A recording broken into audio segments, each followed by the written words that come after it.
welcome to tonight's pressure point. I've waited till quite late in the day because I wanted the moon to be up in the background, and if you look over my shoulder you can just see it over there, up above the gliding club. This is where I live, and this is my neck of the woods. This is the view from my house, so it's pretty cool.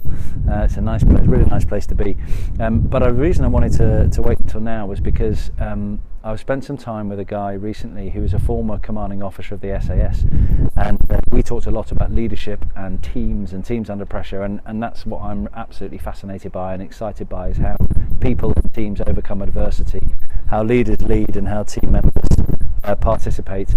And one of the, I guess, exciting stories I heard from this guy who was in the Special Forces and commanded them was this story he told me about. And he worked alongside a retired space scientist who worked for NASA, who was part of the very early moon landing attempts and trying to get a man on the moon. And they, for years and years and years, they were striving to try and develop the technology and get the capability to put somebody on the moon. And Neville said, wasn't it hard to motivate people through all the failures and through all the challenges? And they were under political pressure to make sure they delivered.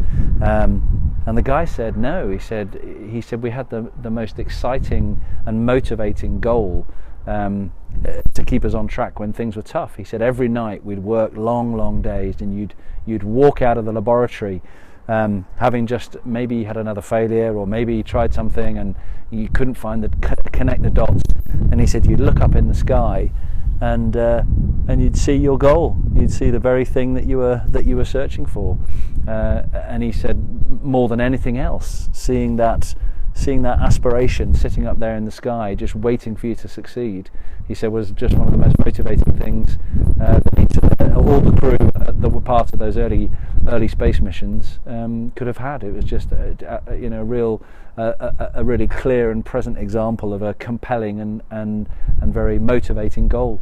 And it just, for me, as stories go, I guess it really connects with something about how do we create that sense of direction in our own personal accomplishments and in our work accomplishments. How do we make it almost that clear that is what we're aiming for? And I just thought that was a really great story, and a really fantastic example of a clear goal motivating incredible effort. So, thanks very much. See you next time.